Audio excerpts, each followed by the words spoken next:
हमने सिर्फ केवल मात्र उनको याद कराया है कि पार्लियामेंट ने पहले से ही भारत सरकार को एक मैंडेट दे रखा है 22 दिसंबर 2014 को, क्योंकि जो रिपोर्ट 183rd रिपोर्ट आई थी पार्लियामेंट्री स्टैंडिंग कमेटी की, उसमें भारत सरकार को ये मैंडेट दिया गया था कि जो 24 सीटें पाक अधिकृत जम्मू कश्मीर के लिए खाली रखी गई हैं उनमें से 8 निकाल ली जाएं और वो इन विस्थापितों को दे दी जाएं जो हिंदुस्तान भर में ख़ास तौर पर जम्मू कश्मीर में रहते हैं। और अगर इसके लिए कॉन्स्टिट्यूशन में अमेंडमेंट करने की भी ज़रूरत पड़ती है तो सरकार फौरी तौर पर इसको अमेंड करे।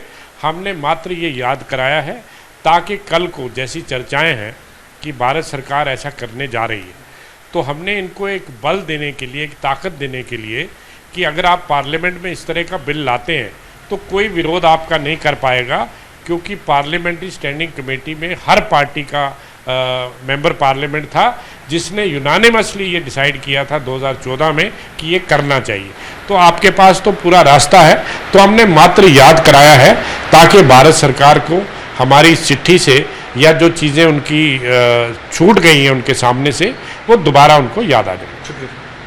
सर, पीयूजी के रिफ्यूजीज़ की तरफ से अब मांग की जा रही है कि 8 सीटें जो हैं वो डिफ्रीज की जाएं 24 रिजर्व में से, ताकि उन्हें जम्मू कश्मीर में जब विधानसभा चुनाव हो तो अपने अधिकार मिल सके।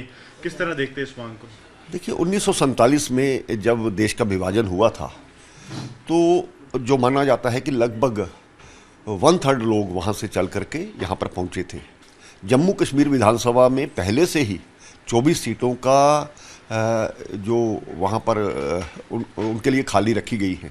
17 लाख लोगों को रिप्रेजेंटेशन उनकी होनी चाहिए। ये एक मुझे लगता है कि पॉजिटिव सोच है और होना भी चाहिए, क्योंकि भारत की पार्लियामेंट में भी ये पास हो चुका है कि जम्मू कश्मीर का जो हिस्सा पाकिस्तान के कब्जे में है वो भी हमारा है, तो उसको वापस लेना है। तो इसलिए ज़रूरी है कि 17 लाख लोगों की रिप्रेजेंटेशन उनको मिले। और जब डीलिमिटेशन का प्रोसेस जो हुआ है उसमें भी इस प्रकार की रिकमेंडेशन की गई है, तो इस पर विचार करना जरूरी है। पीयूजी के रिफ्यूजीज़ की तरफ से मांग की जा रही है, गृह मंत्री अमित शाह को चिट्ठी लिखी कि 8 सीटें रिजर्व की जाएं। कांग्रेस किस तरह दिखती है इस डिमांड? भारतीय जनता पार्टी की कमिटमेंट थी 2014 के चुनाव से पहले कि अगर वो सत्ता में आते हैं तो 8 सीटें रिजर्व की जाएंगी। जो पीओजेके के लिए रिजर्व हैं उसमें से 8 सीटें जो है वो पीओजेके के डिस्प्लेस पर्सन जो हैं, विस्थापित जो हैं, उनके लिए रिजर्व की जाएगी। इसलिए आज वो सत्ता में हैं, जो वादे किए जाते हैं चुनाव में उनको पूरा किया जाना चाहिए।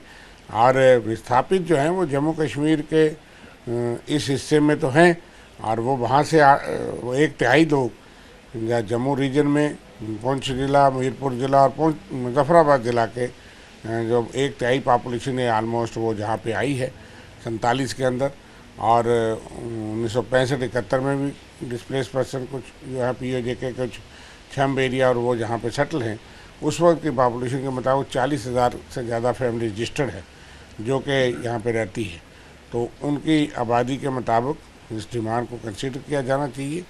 और हमने भी कई बार कहा है, हालांकि रूटीन में कुछ लोग हमारे चुने जाते हैं और अपर हाउस में भी नुमाइंदगी रही है, पिछली सरकारों ने दी है। कांग्रेस ने हमेशा जो है वो रिफ्यूजीज विस्थापित को अपना हिस्सा दिया है, लेकिन अगर रिजर्वेशन होगी और इलेक्टेड होने चाहिए, ये नहीं कि नॉमिनेशन के जरिए जो है वो जिनको सरकार चाहे वही बनेंगे।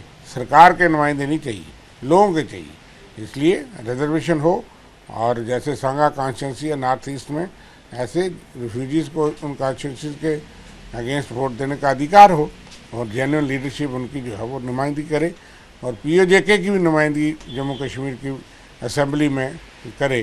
तो मेरे ख्याल से ये होम मिनिस्ट्री की पार्लियामेंट्री स्टैंडिंग कमेटी की रिकमेंडेशन भी है और सबसे बड़ी बात है कि भाजपा की कमिटमेंट भी है और उनको अपनी कमिटमेंट पूरी करनी चाहिए और उनकी डिमांड जो है उसको कंसीडर करना चाहिए। लेकिन उससे पहले जो भाजपा 30 लाख का वादा करती थी और जो रिकमेंडेशन एनसी कांग्रेस गवर्नमेंट की 2014 में थी पैकेज की, वो तो पूरा करे।